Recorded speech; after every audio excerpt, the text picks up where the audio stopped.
Welcome back to another take from We Killin' It. I'm Tyler. I'm Matt. Tindy. Before we go in today's episode, I just wanted to take a second to say thank you so much for listening, squad, and for helping this show by liking on YouTube or leaving a 5-star ratings and positive review on Apple Podcasts. It really helps the show get on the charts and for more people like us to discover it. So thank you again so very much. And without further ado, on to the fun. What is going on, squad? Today we're going to be talking about Judas and the Black Messiah, and I just want to take a second to wish you all a very happy Black History Month. And we wanted to stay in theme and do another predominantly Black cast film, and this one is just incredible.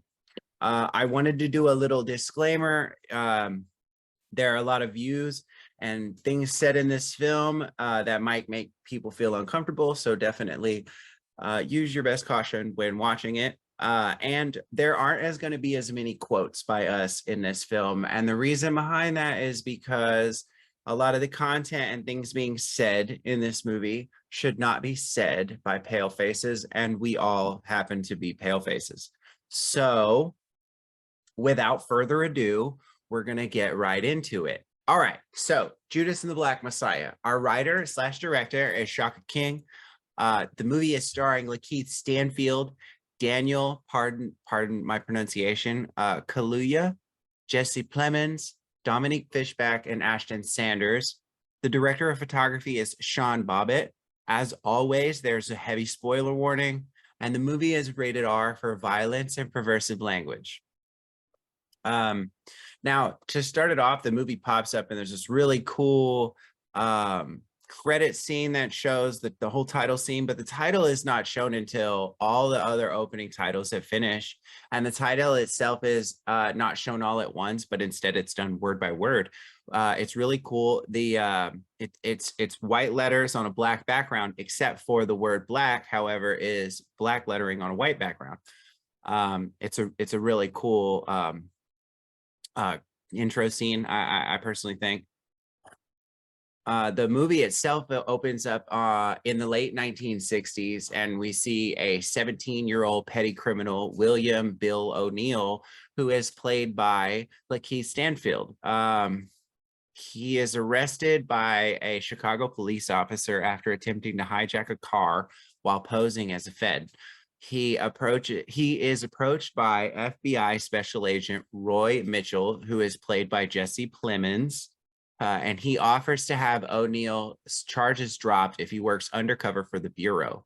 There is a beautiful shot in this scene where it's kind of like on the camera angle is on the floor, and you just see Lakeith Stanfield's feet and the blood dripping onto this like little puddle on the floor. Really, really cool shot. A really great shot. Yeah. In doing so, O'Neill is assigned to infiltrate the Illinois chapter of the Black Panther Party and its leader, Fred Hampton.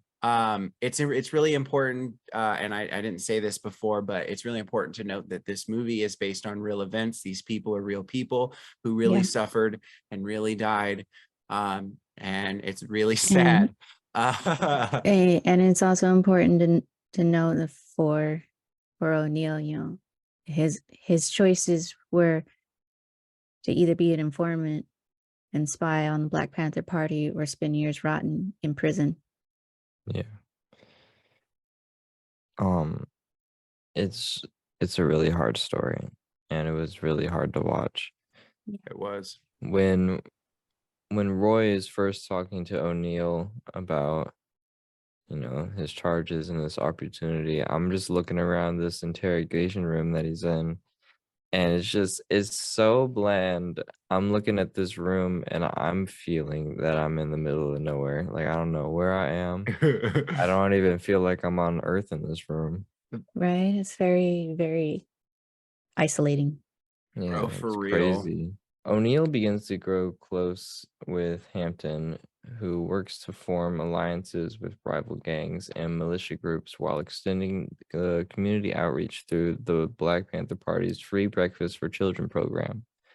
Hampton's persuasive oratory skills eventually helped to form the multiracial Rainbow Coalition. Hampton also falls in love with Deborah Johnson, a fellow Black Panther Party member. O'Neill begins to relay intel to Mitchell, who in return compensates him with money. When a fugitive party member, George Sams, hides out at the local BPP office, O'Neill learns from Mitchell that Sams is an informant whose presence in the BPP offices allow the Bureau to obtain search warrants every single time he steps foot in that building. Yeah. I find it interesting too when it says Hampton's pervasive oratory skills eventually helped to form the multiracial Rainbow Coalition. And when he was doing this, he went inside of a rebel den, a bunch of lower income white people with a rebel flag on the wall. Man. And it's a really uncomfortable situation right away. The Black Panthers are uncomfortable, and they make it known that that flag is offensive and how it makes them feel. And he gives you should definitely give this scene a watch, because he gives an explanation on why he feels that way about that flag.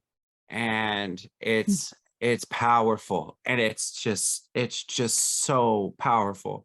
And the whole scene, it's cool too, because Fred just kind of shrugs it off and starts doing his like he's not a preacher, but he starts preaching, you know what I mean? He starts Right. giving that vibes and starts giving all that energy out, and even those people start listening, and it's really cool to see how like the words of one person can pull together and make people group up. It's great. Yeah, he's very, very dynamic personality. He's a natural born leader. He rallies his people. He tells them what they want to hear, and he promises and upholds his promises of what he's doing for them. He is a perfect leader in a lot of ways. Yeah. After Hampton is arrested and imprisoned, O'Neill begins to rise through the ranks and is promoted to security captain. When a shootout between the Chicago police and the Black Panther Party occurs at the chapter office, O'Neill sneaks out as the office is bombed by the police. O'Neill attempts to quit being an informant but is rejected by Mitchell. This bombing was insane. Like they rolled up on their office. They were calling them out, and they saw one gun at a window, and they all started hiding up, calling for backup, getting ready to Yep. shoot. And then O'Neill's going up to the roof to cover for backup when that comes. He's like, they're gonna call backup, so I'm gonna go up there and cover. It'll make more sense. And then they don't even see a gun on him, and he just peeks his head out above the roof, and they open fire, and then that's how Yep. this entire thing started. Yeah. They don't need a reason, really. They ever is always been It's a lot. Ridiculous. I'm pretty sure 2 other members of the BPP who were in there like fighting were hurt or killed. And then when O'Neill almost got shot at, he just completely dipped. Yeah. He took his hat off, he kind of like ruffled himself a little, and he went out the back way and dipped. Yeah. It's funny because last week we did The Harder They Fall, which is a really, really awesome, mostly Black cast Western. And Lakeith Stanfield is in that movie too. And he plays a character named Cherokee Bill. And in this movie, he plays a man named Wild Bill. And I just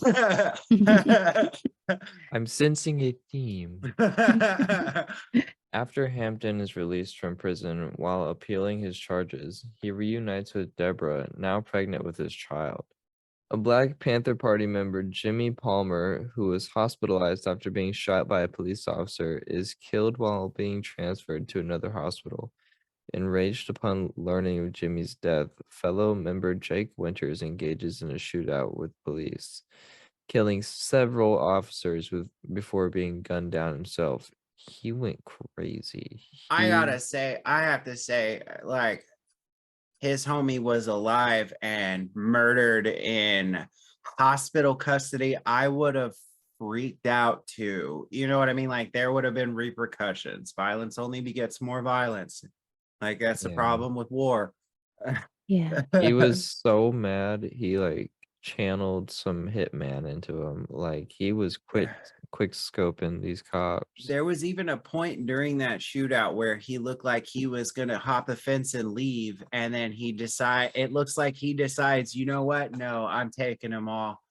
Mhm. And because of that, he does die in that scene. And it was just him being like, you know what? Nah, forget that. They took my boy, you Yeah. know.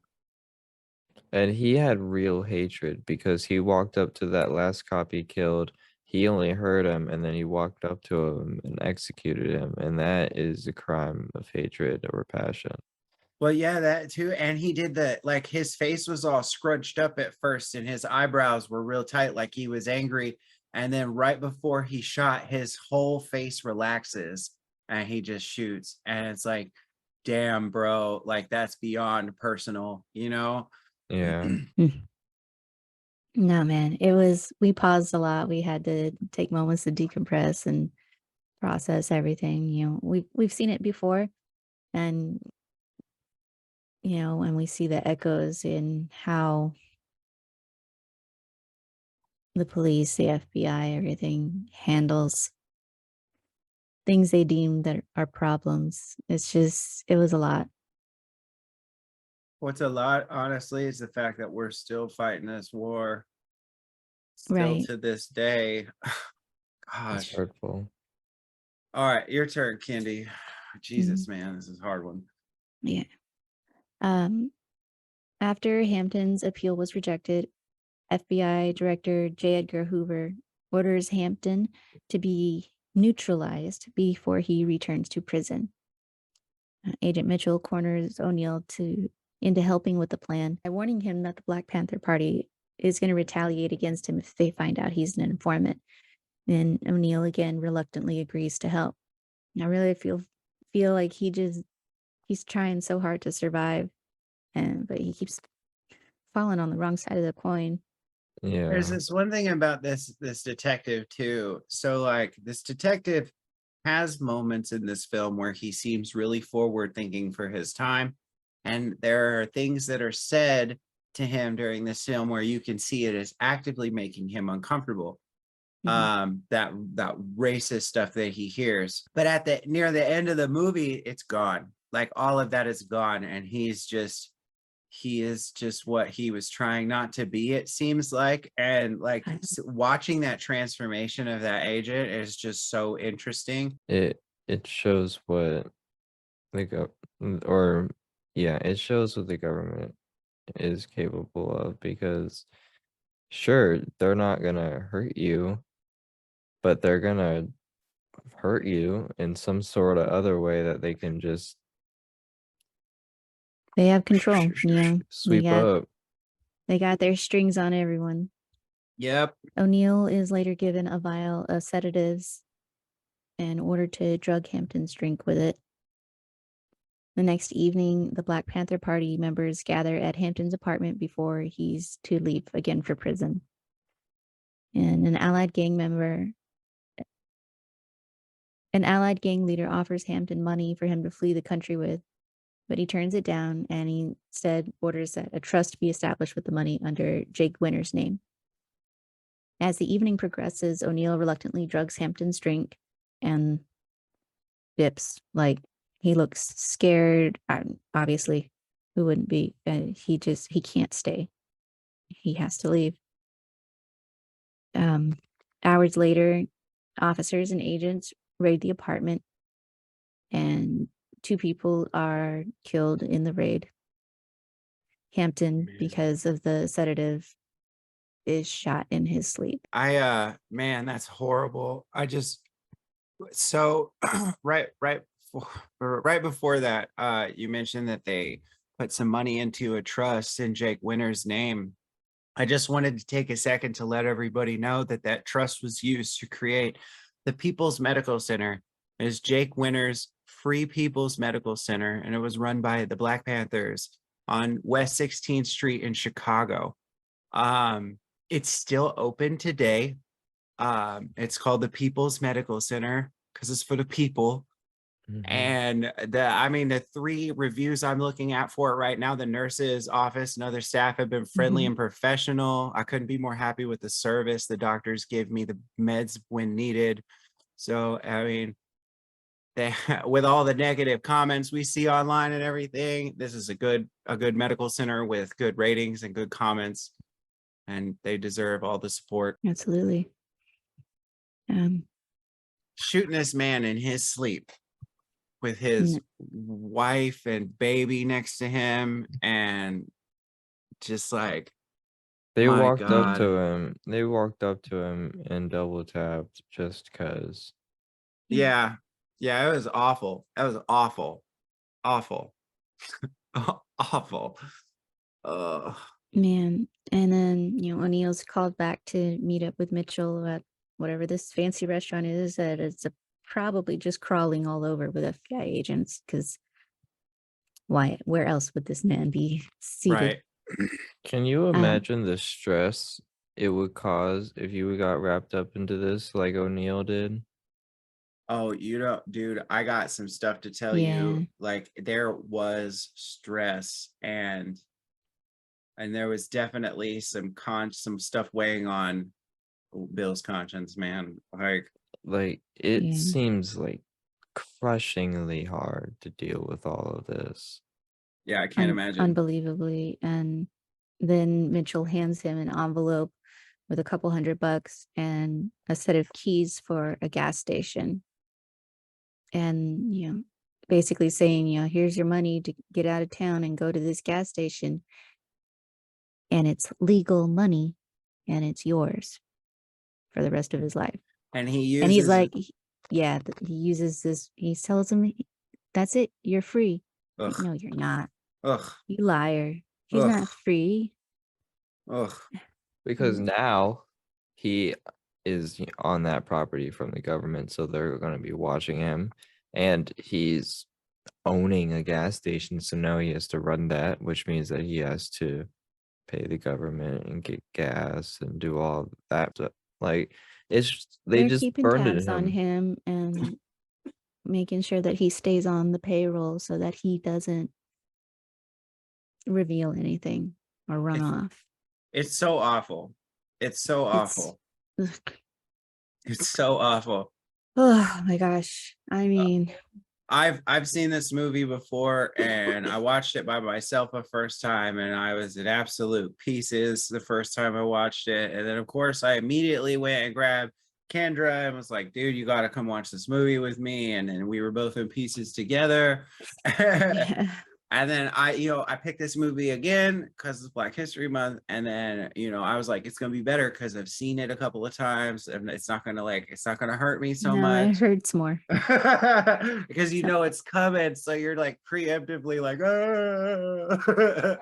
I actually, like, from after watching this, I don't think I've actually seen this. Okay. So this was my first take on it, and it was just, it's intense, man. it was so intense. Like I didn't want to take my eyes off for a second.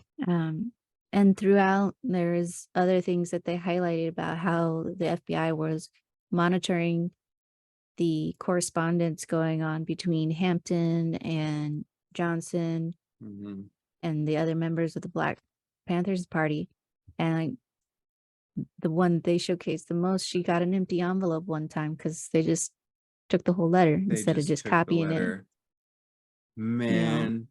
Then they were very obvious in a lot of things, whereas other things were more clandestine that they didn't realize. And it's just so much to deal with. There's just no way to protect yourself when every time you turn around, there's another force rushing against you like that. I agree. And it's rough on the people portraying all these emotions and scenes too. It's for with this big example, the poisoning itself, the sedative scene was filmed on the 15th anniversary of its occurrence. And Daniel Kaluuya said to be doing that scene on that day, it was so heavy. It was really, really, really heavy, and everyone felt it. We knew it was a moment. We had a speech, said a couple of words, and really thankful to be here and thankful for what Chairman Fred did for us to be here together and to honor him and honor his words and bringing it to a wider audience.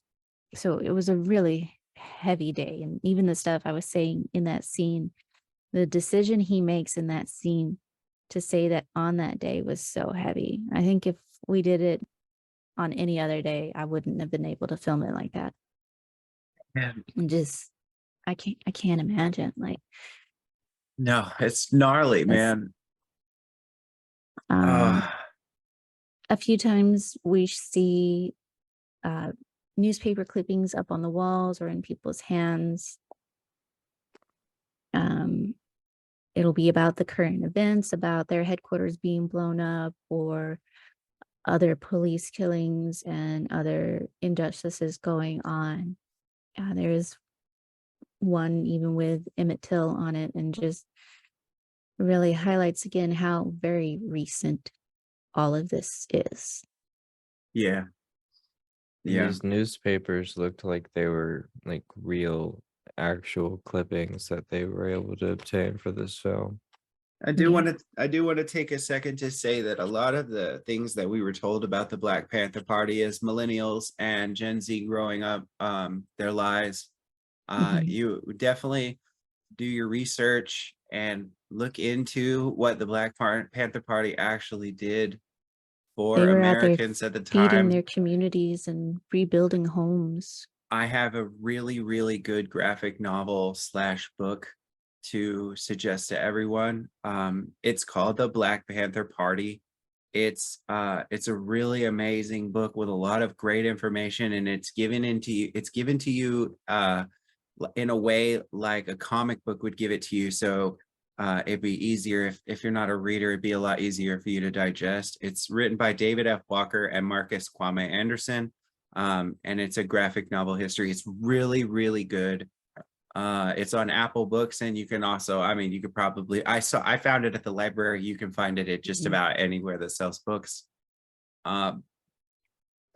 It's important that we know the truth, and it's important that we know our history and what our brothers and sisters of the past had to deal with. Maybe it'll make it easier for us to get through what we're going through right now. So the film itself ends with archival footage of Hampton's speeches, his funeral procession, and an interview with Bill O'Neill that he gave in 1989. The title cards state that O'Neill continued to work as an informant within the Black Panther Party before committing suicide. A lawsuit was filed against the FBI in 1970, and after 12 years, they got a settlement for $1.85 million, which is nothing. That is absolutely nothing. Today, Fred Hampton Jr. and his mother serve as chairman and board member of the Black Panther Party Cubs, which means a lot to me. The fact that 25 days before Fred Hampton Jr. was born, his father was murdered in his own bed. And it's really awesome that Fred Hampton Jr. is following in his father's footsteps and helping the people, because that's what mattered most to Fred. Mhm. A couple of fun facts to just not even actually nothing. It's not a lot of fun stuff about this movie. This movie is a lot of truth and a lot of pain, but There's also a lot of beauty in it. there They is. they made it with a lot of love. There's a lot of love, and the acting is choice. Daniel gosh. Kaluuya changed his mannerisms, the way that he speaks, the way that he holds himself. Even Matt was like, dude, the way he holds himself is awesome.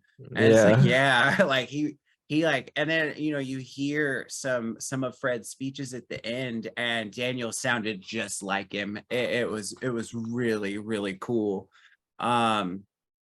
and I'm blown away by the talent in this film.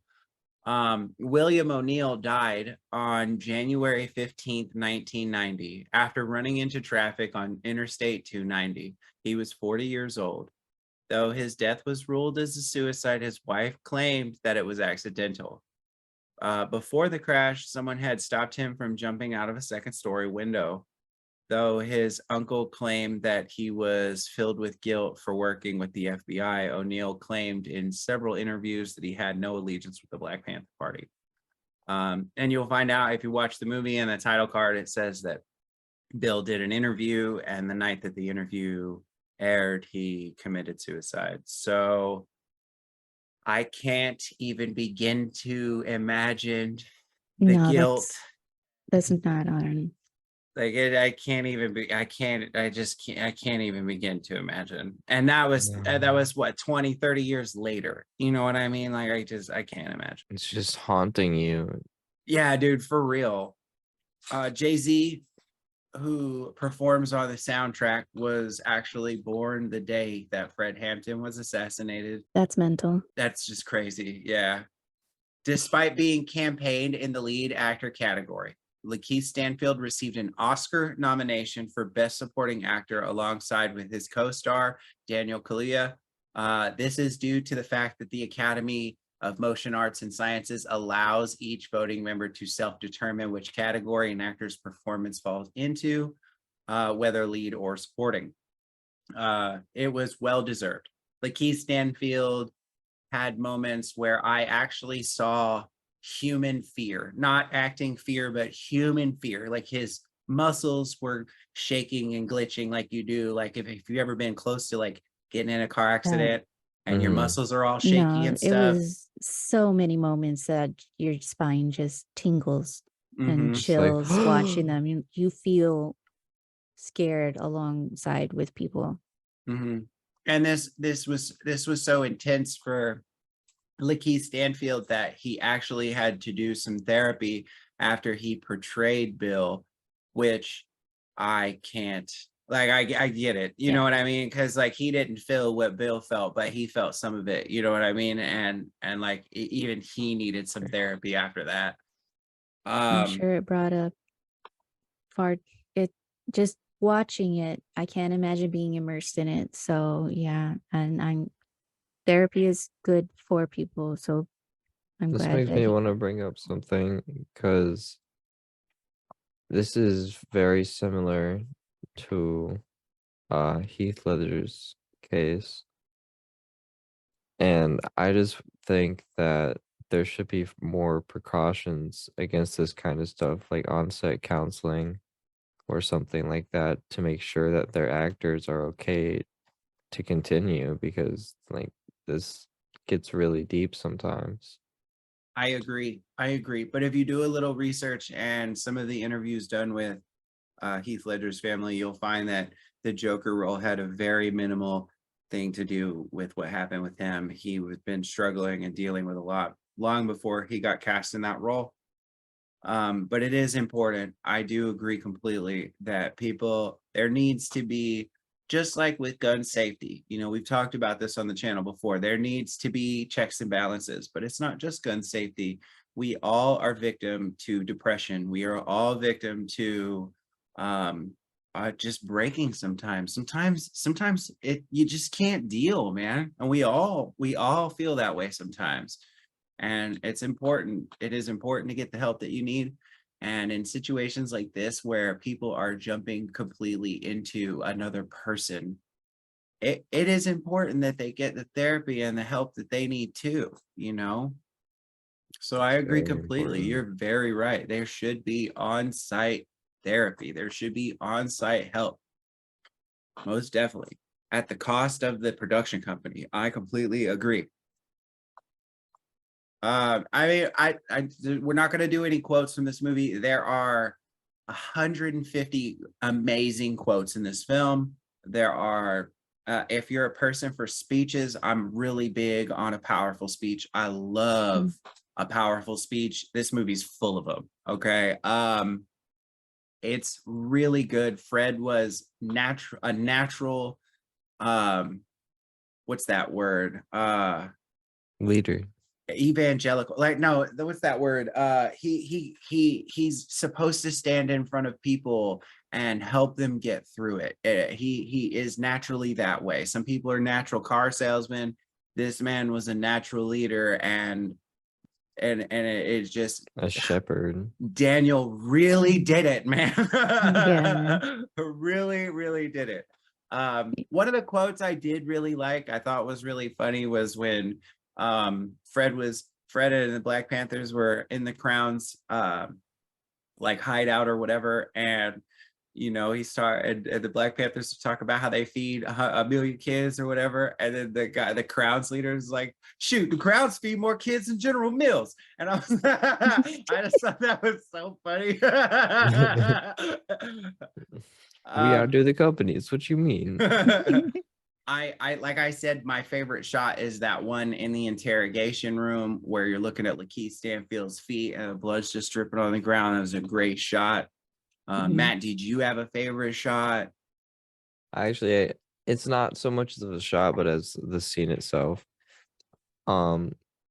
So O'Neill's in a car with, I don't remember their names, sadly, and there was a female and a male, and He's this Deborah. No.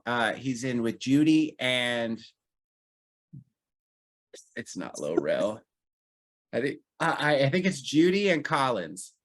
Judy and Collins. Yeah. Okay. Collins is in the back seat. They're leaving from I think it was, where are they leaving from? HQ?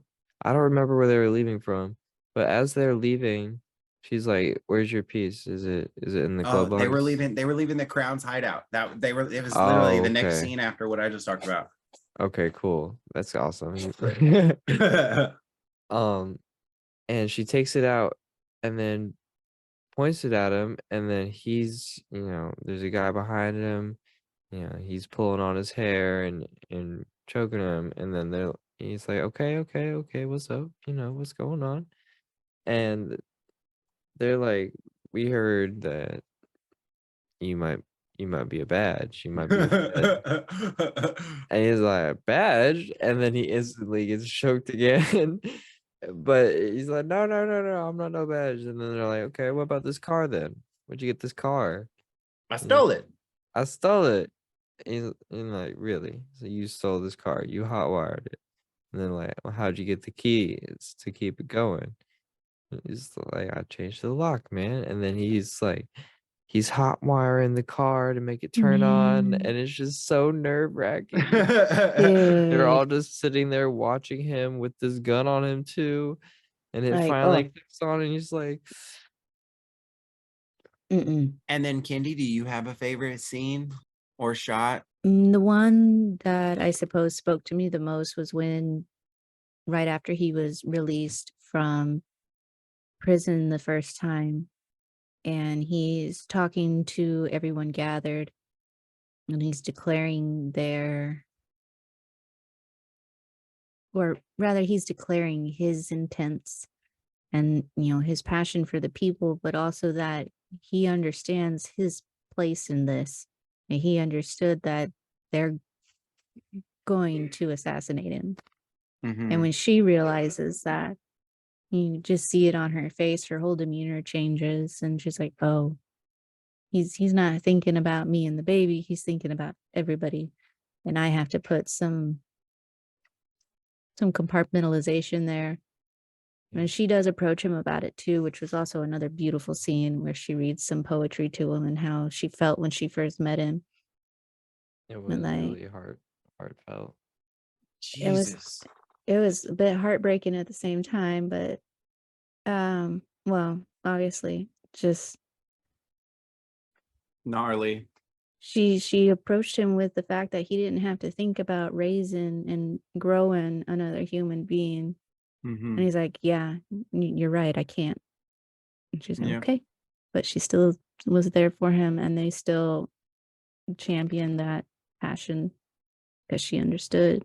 And it was It was really powerful. Raising warriors is hard. It was just such a strong scene, and I just it just gives it just fills that whole scene with determination. You can feel their Mhm. relationship, and you can feel you can feel their love. Like it's intense, and you can feel how much he cares for his cause and for his people. It's a lot. Yeah. You know, my last little kudo there, Sheen as J. Edgar Hoover was the most spine-tingling and unsettling thing I have ever seen, and well done, but oh my god, sir. I'm telling you, Oh. I have never hated an Oh. actor that I've liked so much. Like I Oh hated my him lord. so much, and I love Grace and Frankie. I'm a huge Grace and Frankie fan, and I like Emilio Estevez and Charlie Sheen. Those are his sons. Like I'm a fan, and to see him as this character and to hate him so much was just so intense. Oh my goodness. Like just my skin crawled and I was like, whoa. How the What the tables have heck? turned. So just a couple more things. Daniel Kaluuya and Lakeith Stanfield were portraying their roles in this movie as around 31 and 29 respectively. However, Fred Hampton, this amazing poet slash speaker for the people, was only 21 years old at the time of his death, and O'Neill was 17 while he was undercover for the Black Panther Party. You were using a minor? Yep. Yeah. Mitchell really with his mind. Yep. It's Wow. easy to mold and it's easy to brainwash a minor. He didn't have a father figure, and that became his father figure. He even said that at one point. Bill even says that in the movie at one point. Like we didn't have a lot of role models growing up. You know, Martin Luther King, Malcolm X, Muhammad Ali, and I had an FBI agent. That's like oof. Oof. After the movie was released, some more documents, I guess, were unclassified or made public, or dusted off of somebody's desk drawer. FBI agent Roy Mitchell worked with the feds for 25 years. He lived until the year 2000. He, quote, specialized in persuading witnesses to talk. Is said to have had as many as, or maybe as few as 9 informants embedded in the Black Panther Party. He was awarded a pay bonus for the assassination of Hampton. Oh my God. This man was awful. That's horrible. Oh my God. So Jesus. So the powder that Bill was supposed to give Fred is secobarbital. It's Seconal. It's a barbiturate used to treat insomnia. If you've ever seen Fight Club, Edward Norton's character says lipstick red Seconal or blue Tuinal. That's what he was talking about. That's why Fred wouldn't wake up, because he had taken like medical coma medicine. Jeez. And then during the assassination scene, Fred Hampton is sleeping on a perfectly covered bed, but in real life, he was sleeping on a bare mattress. I don't know why that's a fact in here, but it is. I just want to say it's really important that we know what happened, and it's really important to know our history, because if we don't, we're going to keep repeating it, and we're going to keep doing these cycles. Everybody is a person. We're all just people, and we need to treat people the way we want to be treated. It's the oldest rule in the book. And if you are lucky enough to be in a privileged enough area that you don't know any of this or haven't seen any of this, you need to watch some of these movies and see the truth. Don't let ignorance blind you. Exactly. It's a dangerous thing. It's a foolish thing. And if you don't know your history, we're all doomed to repeat it. You can't be complacent. Sometimes the older generation doesn't know. Sometimes the older generation's been knowing the wrong thing this whole time. So do your research. Yeah, the FBI worked really hard to put a bunch of false information about the Black Panther Party, and to this day, people still steadfastly believe those lies. Yeah, There's a lot of work to be done still. in no way was the Black Panther Party a terrorist movement. Remember, just because someone says something is the truth doesn't mean you have to believe that that is the truth. You can always look another way and see another truth behind it that it might be trying to cover. Bro, just because it's on Twitter don't make it true. Exactly. Okay. Twitter, All right. Twitter's a magpie. And on that note, we want to say thank you for listening. And we got a couple of things in the pipeline coming out. Check out WeKillingIt.com, and Kendy's got a podcast coming out. So make sure you stay tuned for that. And as always, I have been Tyler. I've been Matt. I'm Kindy. And we killed it. We Killing It podcast is written by us, Tyler Mislick, Kendra Parrish, and Matthew Johnson. Video is shot and edited by Matt, and it is produced, and the sound is done by Tyler. Thank you for listening.